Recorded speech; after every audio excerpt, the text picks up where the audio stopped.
یہ مہینہ منسوب ہے سب سے بڑی شخصیت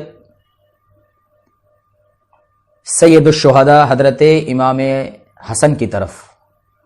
امام حسن علیہ السلام کو جس نے زہر دیا تھا اور جس نے دلوایا تھا اس بات کا امام حسن کو بالکل پتا تھا. اچھا، جب دو گروہ آپس میں لڑ رہے ہوں اور اس کے بعد صلح کی بات جیسے لوگ کرتے ہیں ان کی بات کے مطابق ہو بھی گئی ہو اور پھر انہیں خطرہ ہو اپنی حکومت کا، بادشاہت کا، تو کیا وہ سامنے والے کے ساتھ اچھا سلوک کریں گے؟ اچھا، ڈرنے والے اس قدر تھے کہ سامنے سے تو آ نہیں سکتے، اس لیے پیچھے سے وار کرنا شروع کیا اور امام حسن علیہ السلام کو زہر دے کر شہید کر دیا گیا. اب اس پر میں یہ کہوں گا، چلو زہر کس نے دیا؟ مخالف پارٹی نے. مخالف کون تھا؟ امیر معاویہ. امیر معاویہ مخالف نے زہر دیا. اب اس کو کوئی چھپانے کی ضرورت نہیں ہے، دیا یا دلوایا، لیکن ہوا انہی کے اشارے سے. امام حسن کی شہادت ہو جاتی ہے، زہر دے دیا جاتا ہے،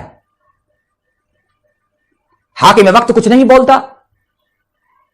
ادھر حضرت عثمان غنی رضی اللہ تعالیٰ عنہ کی شہادت ہوئی تو حاکم وقت نے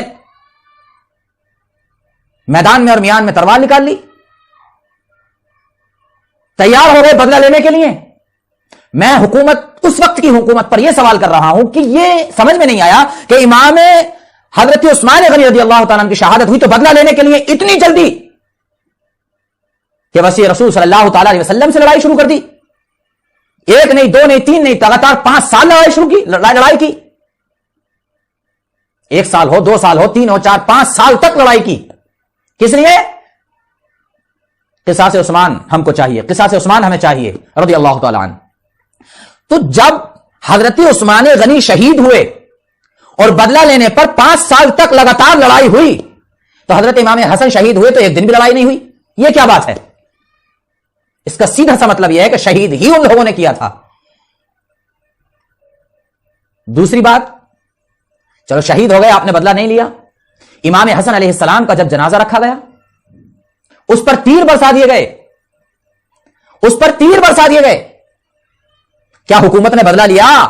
اگر بدلہ لینے کا اتنا ہی شوق تھا تو امام حسن کی شہادت اور تیر برسانے والوں سے بدلہ کیوں نہیں لیا گیا؟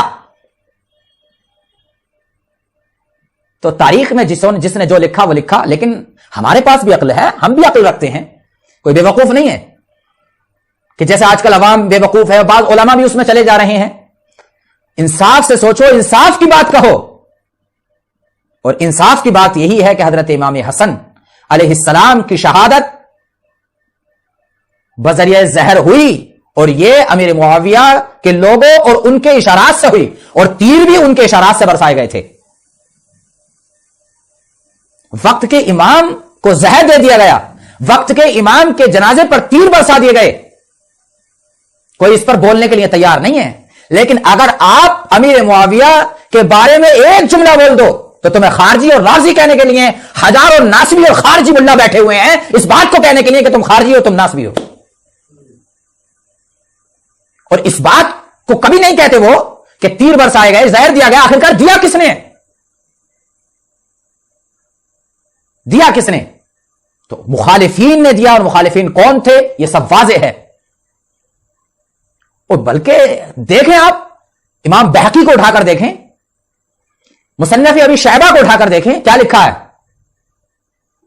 انہوں نے کہا کہ یہ لوگ امیر معاویہ اور ان کا گروہ جو ہے یہ، انہیں کیا کہا جائے تو کہا وَلَكِنْ قُولُوا فَسَقُوا أَوْ ظَلَمُوا. یہ لوگ فسق کرنے والے تھے اور ظلم کرنے والے تھے، ظالم تھے، فاسق تھے. تو جو لوگ فاسق تھے، ظالم تھے، انہوں نے ظلم امام حسن کی ذات پر کیا. اللہ تعالیٰ بروز قیامت اس کا بدلہ ضرور لے گا، اور ہماری اس سعی جمیلہ کو اللہ تبارک و تعالیٰ بارگاہ امام حسن میں قبول فرمائے. بروز قیامت اس کا